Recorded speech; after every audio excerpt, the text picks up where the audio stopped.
my name is Morayo Koleosho and I am an architect and author. Currently, I'm an architect. I've been many things before, I'm still many things. And what led me to being an architect? My father has always encouraged me because he's an architect himself to be one. And so it was easy to fall into it. It was kind of like a rite of passage. And being an author, I'm an accidental author. I went for NYSC, enjoyed the whole experience. I journaled from day one, and at the end of it, I decided to make it into a book and everybody could share the experience with me. Another story. How did another story come about? Like I said, when I got my posting letter to the North, Kano State, I wasn't shocked. I kind of expected it. I'm not sure why, but you know how these things are. You have this gut feeling that you're not going to. I really wanted to go to Obudukata Ranch, Calabar, but I also felt somewhere at the back of my mind that you may be sent to somewhere you don't exactly want. So when I got my posting letter, I was kind of indifferent already because I was partially prepared. But I decided I would make the best of this experience because I had not been anywhere close to the North except for Abuja. So I said I would make the best of the experience and I would journal it. And so I started journaling, and then I got a camera, I started taking pictures, putting on Instagram. People were liking, commenting, sharing. And I'm like, oh, since the feedback on this thing is great, maybe I could merge the journals and the pictures and then share it on a larger platform. That was how another story came about. I became an accidental author. Funding was primarily self-inclusive of talents and skills, which cut some funds, and then family and friends. Yes, so that was my primary funding. Family, friends. For the audience that I marketed to, it was well received. I was actually surprised. I mean, I printed 200 copies in October, and before January was done. So I was happy. I think it was well received because the whole of the marketing was done on my Instagram and some mini sharing with word of mouth. So I think it was well received. So how this book has impacted other people? Well, I'll start with those that read it when they were going for NYSC. The feedback has been wonderful. It's been, oh, Morayo, I read this book and it opened my mind and heart to experiencing NYSC in a more positive way, or it made me more adventurous, or things like that in that line. So for people that were going on NYSC and read the book or wanted to go on this new life journey and needed some form of encouragement, the book was good for them.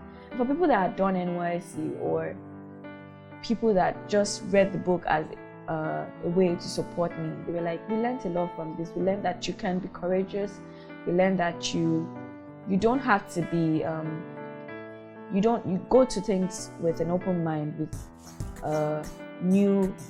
go to things with expecting things to be good. Don't just go into a new venture with a closed mind.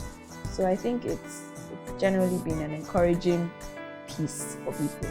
How I push through my worst times is firstly and mostly by praying to God and seeking His mercies. I've had a beautiful relationship with God whereby He has always come through for me when I've sought His face and His mercy concerning anything. So that is my first point of call, is to speak to God about whatever issue there is. And the next thing I do is to work on whatever is the problem the best way I can, to seek solutions, either by reading, either by asking people. And the last thing I do is to remind myself of the end points. What I'm doing, what is the point? Why am I doing what I'm doing? So before I start anything, I try to go in with conviction. Okay, this is why I'm doing what I'm doing. And when my convictions are solid, I forge on. So when I have my worst moments, I think about what is the end of this thing, what is the end point, what is the goal, and it encourages me. Okay, so how has my life been impacted by my careers or callings, architecture and writing? So I'll start with architecture. Architecture itself is very broad. It is a very dynamic, very creative, very thoughtful career. Before you do things, you have to think of all the implications, because you're working with people, you're working with people's dreams, you're trying to bring things to realization. It is a very it is a soulful call.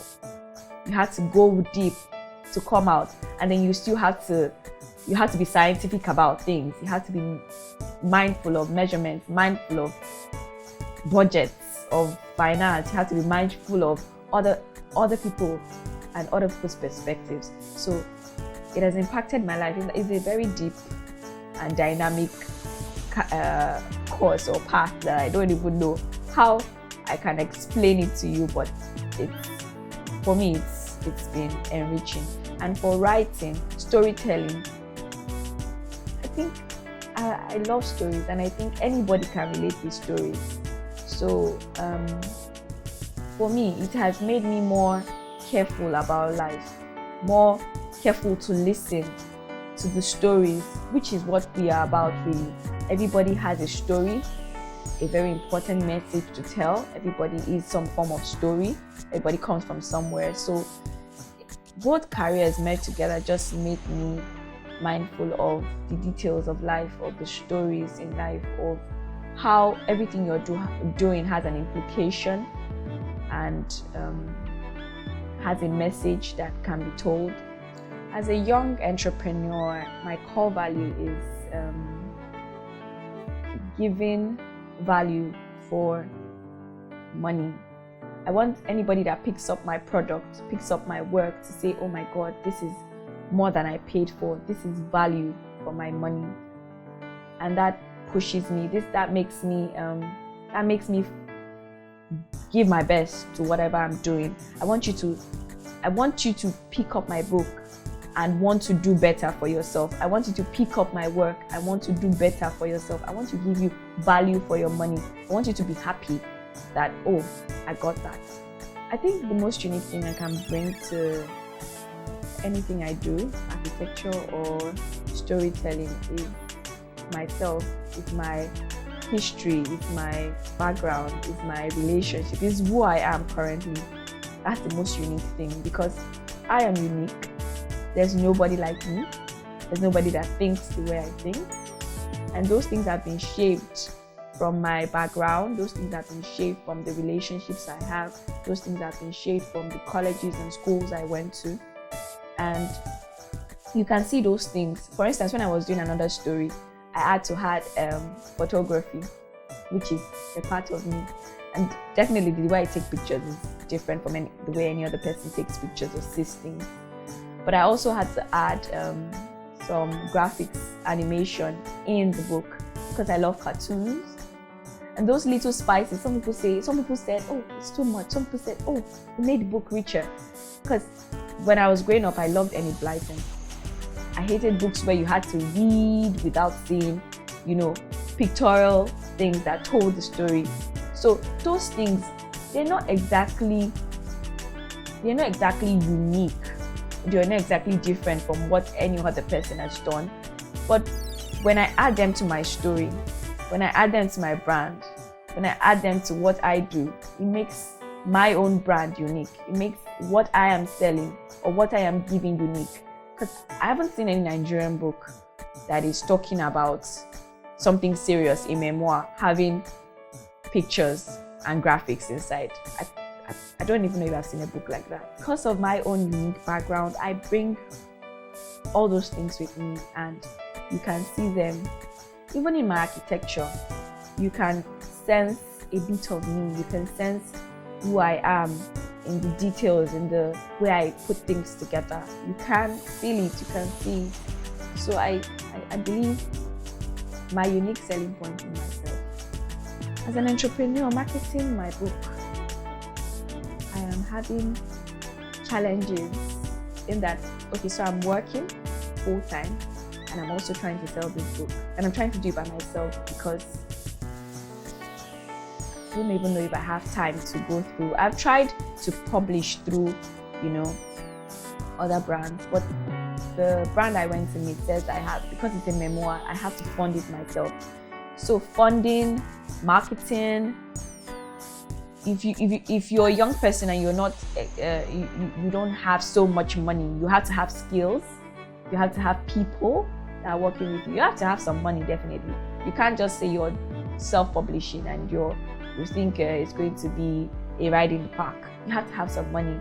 So all those things, being young, coming from a middle class family, they're not exactly hindrances, and then time, you have your own bit of challenge in overcoming those. And then I don't have let's say a large audience. So as I said before, where I marketed to, the reach that I had, it was well accepted.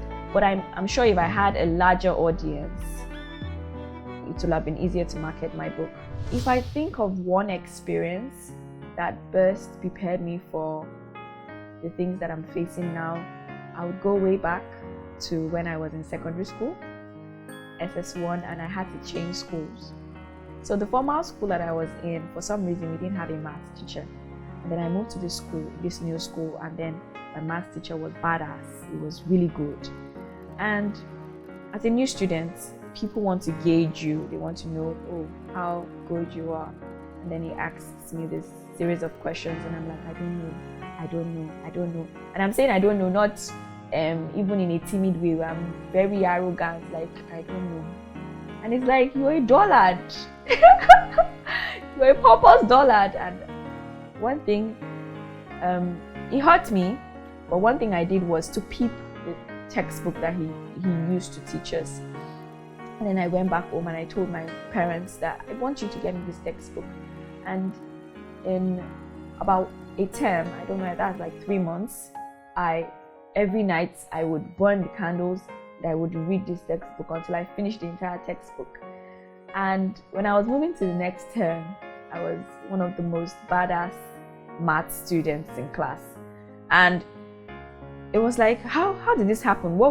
How did you change from not so good to really good? I was so good that I represented the school in competitions for maths.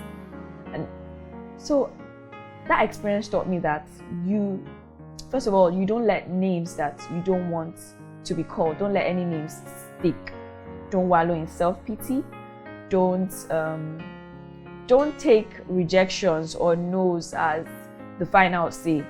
You are the one who has the final say in your life. You're the one who can tell yourself no. If you fall down, it's fine. You get back up. So I learned that from that. I also learned that if you put your mind to anything, you can achieve it. There's nothing that is hard. There's nobody's brain that is so sharp that the person can get things that you cannot. You have an equal opportunity with everybody if you put your mind to it, if you put your heart to it.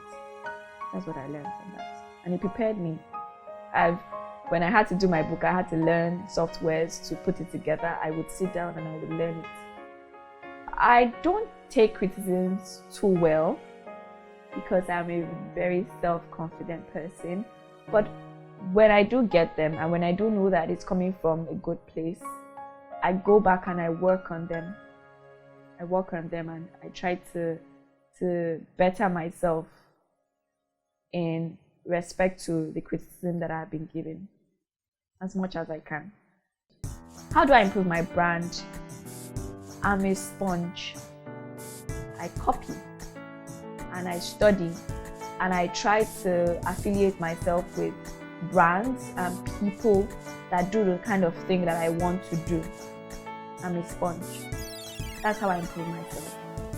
By reading, studying, meeting, and affiliating myself with people that are doing the kind of things that I want to do.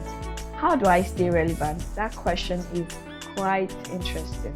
I believe in evolving, but I also believe that we're in an age where we compare ourselves to other people a lot. I'm true to myself. As much as I copy, I'm true to myself. I will not, if I don't believe in a trend, as much as it may seem like it is what is in vogue, I will not join it. I will not participate in it.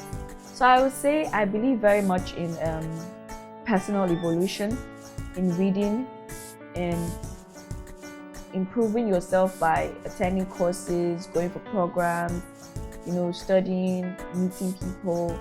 But if I do not feel this particular growth or this particular thing that I'm doing is true to me or what I'm feeling, then I will not participate in it. So I don't know how to put the question of staying relevant, but I just believe in constantly improving yourself. And in improving yourself, be true to yourself and to who you are feeling you are at that moment. The future in architecture is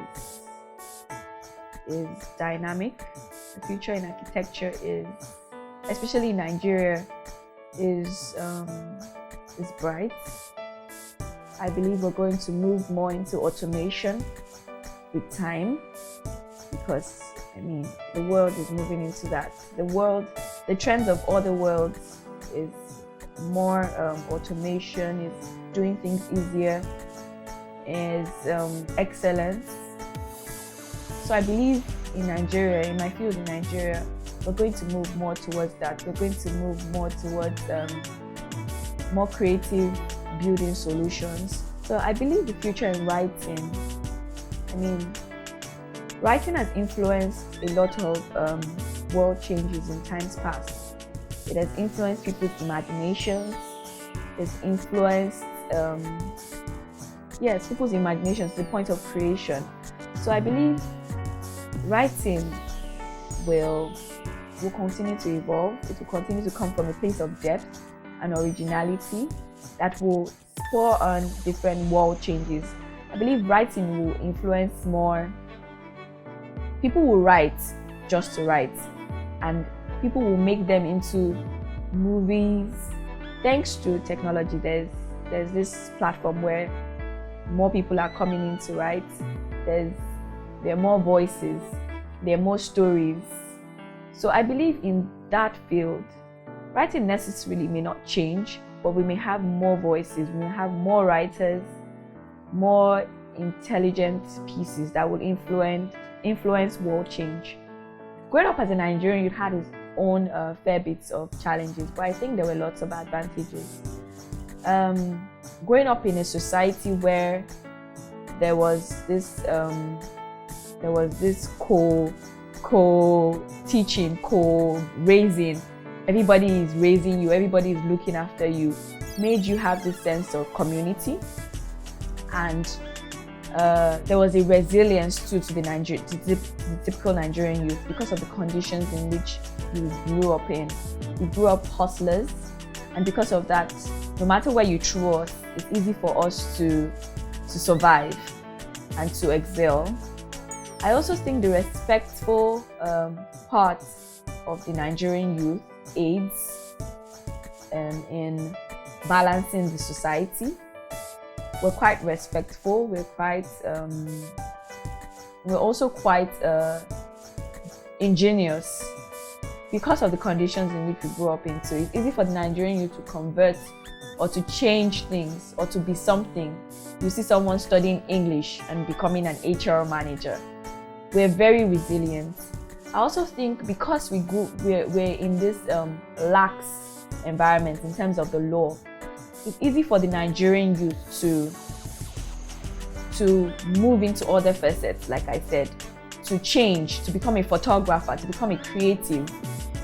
It's easy for us to blend into other things or to discover ourselves, especially after school. So I think there are quite a number of advantages to being a Nigerian youth. The community thing, the resilience, the strength of the Nigerian youth, especially those that are literate. A month is quite a short time to rule a country. But if I were to rule a country in a month, I would find ways to do, like say, mass mind educating.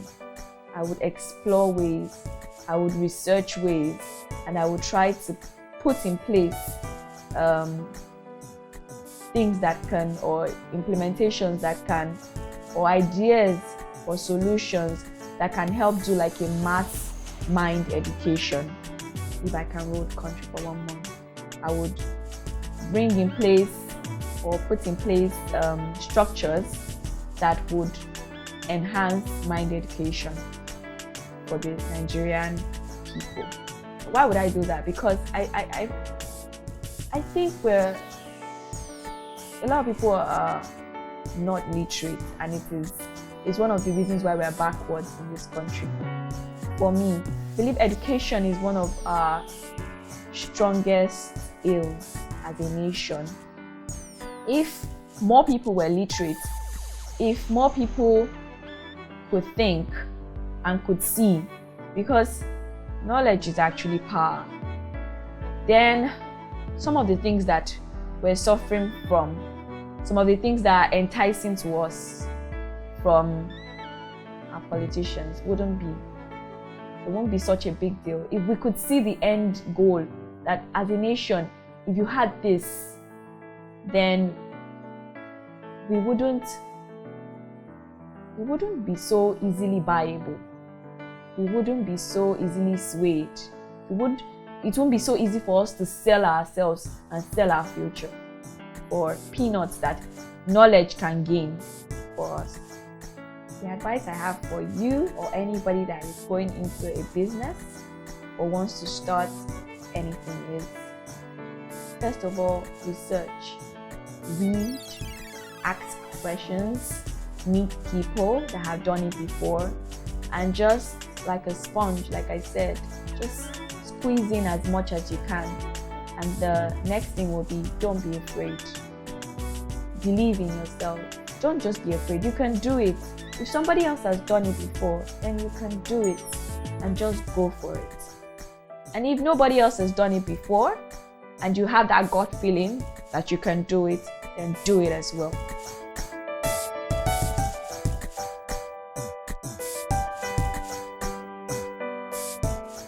My name is Morayo Koleosho. I am an architect, an author, and I am a story of the Nigerian youth.